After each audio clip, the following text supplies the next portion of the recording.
Hello. So in this video, we're going to talk about Lucas Hnath's play, a public reading of an unproduced screenplay about the death of Walt Disney. Now, of the three Hnath plays I've read recently, and you can check out my videos for Hillary and Clinton and A Doll's House Part 2,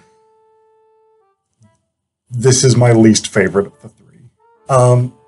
Part of the reason, a big part of the reason actually, is that this is somewhat experimental play in terms of its style, and I'm not a huge fan of that. So, I mean, it is theoretically a reading of a screenplay. Screenplays definitely move very differently than plays. They move differently than dramatic scripts. There's different information included, and this is not actually a screenplay. But the performance of it is a reading. I mean, it does say a public reading, and that's really what this is. Like, it is an interesting performance idea. What Hnath says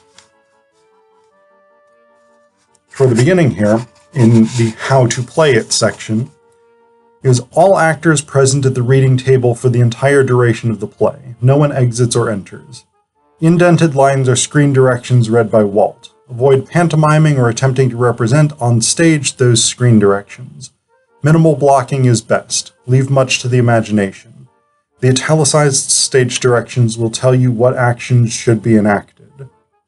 And there's more to this How to Play It, but the general gist is this is a group of actors sitting around a table basically doing a read-through of a screenplay.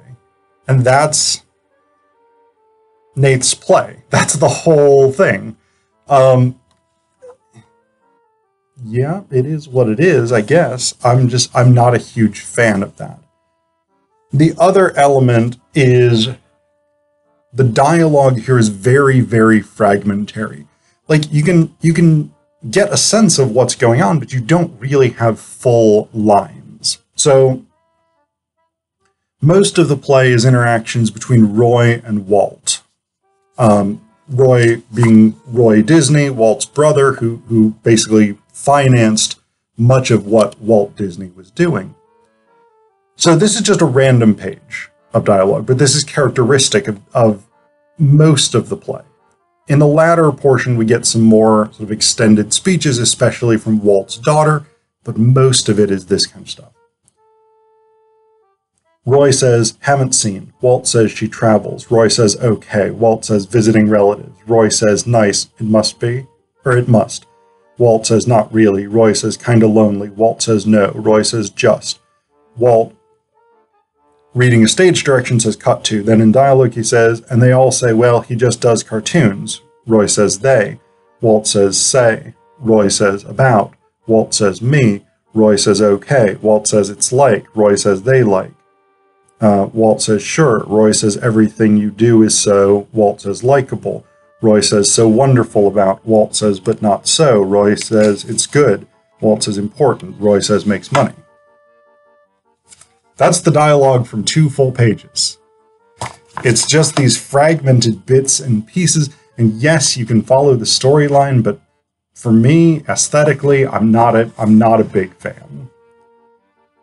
The other thing that I think is really striking about this play is that Hnath clearly has a critical perspective on Walt Disney, which, to be fair, I actually share. I'm not a fan of Walt Disney, either the man or the Disney Corporation.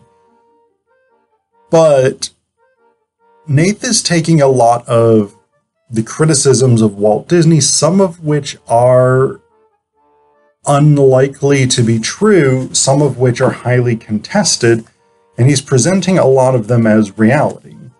So, Walt, in this version, is pretty abusive to his family members. Like, he's critical of Roy, he denigrates Roy continually. He apparently threw an Oscar at Roy's head at one point. His daughter is unwilling to name her child Walt or Walter, because she has this sort of extended speech where she basically says she has these incredibly negative feelings about her father, and if she named her child Walt, every time she said that child's name, she's afraid that she would experience that same revulsion for the child. And rather than sort of trying to deal with this or sort of acknowledging that this is actually a big problem for their interpersonal relationship, Walt says, if you don't name this kid Walt, the daughter says, threatening me. Walt says, wouldn't call it that. The daughter says, a threat. Walt says, you get nothing. None of my money. Nothing. None of what I own. You get nothing. Other family will get everything. You'll be left out.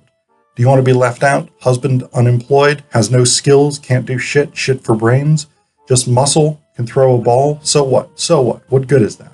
Not so good.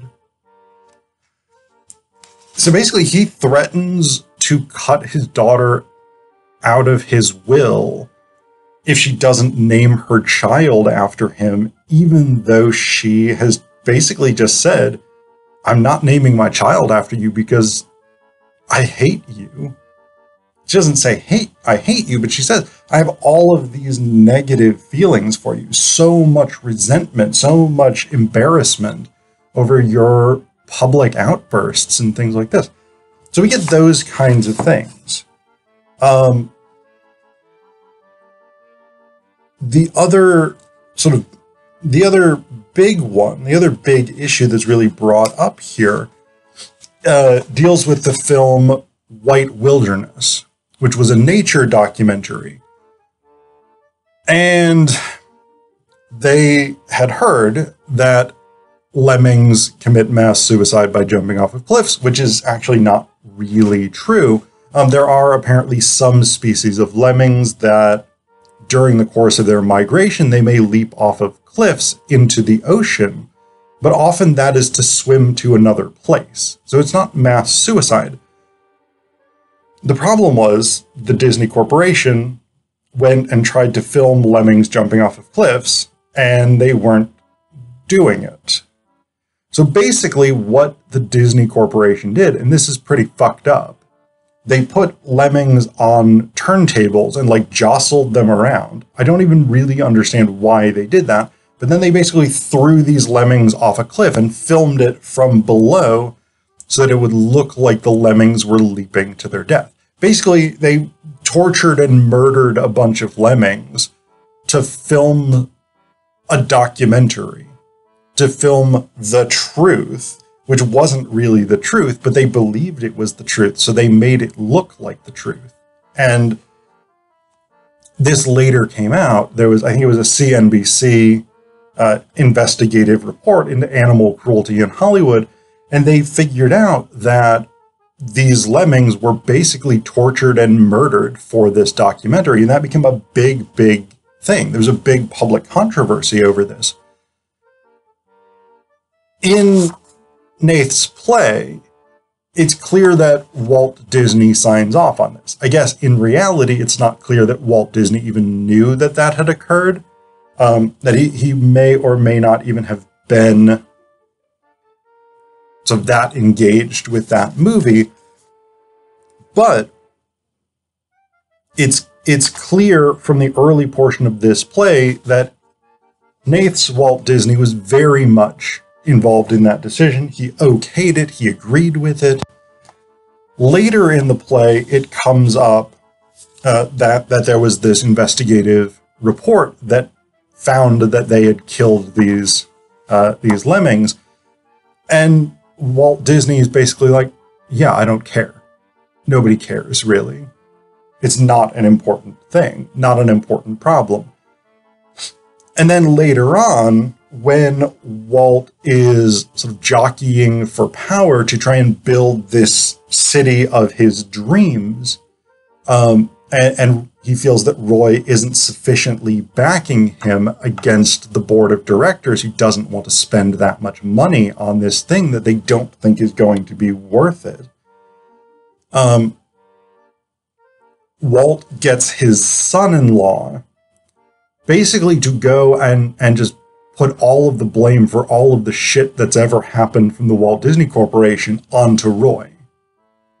Now, I don't know if all of this stuff happened. I'm not really an expert on Walt Disney. I skimmed the Wikipedia page, but it's clear that Hnath has this extremely negative perspective of him. And some of it seems fair, some of it seems grounded. There are biographies, there are people who knew Walt Disney who say, yeah, he did these terrible things. He was a bad dude. But then there's a lot of other people who were like, yeah, there's a lot of rumors about Walt Disney, but most of them aren't true. Like, there's a lot of people who claim that he wasn't an anti-Semite, even though that's a widely held public perception of him. The explanation defenders of him often give is, yeah, he wasn't an anti-Semite. Many of the people he associated with were, but it's not clear that he was. He actually had some positive relationships with Jewish people. But, I mean, you can be an anti-Semite and have positive relationships with Jewish people. You can be a racist and have positive relationships with African Americans or Hispanics or whoever it is that you're racist against. There's this weird paradox of bigotry where you will carve out exceptions for individuals while still maintaining that the group as a whole is problematic in whatever way. And it's clearly nonsensical, but that's the human brain, baby. We are nonsensical monkeys who are confused about how the world works. So, I don't know. I mean, I don't have a good sense of it. I don't know whether Walt Disney was a terrible guy. It's clear that and everybody seems to agree on that there was a difference between Walt Disney cultural icon and Walt Disney individual human being. Even he agreed with that. But Hnath is clearly taking a very negative view. And you know what? I'm not bothered about that. Again, just for me, the style of this play is not really that engaging.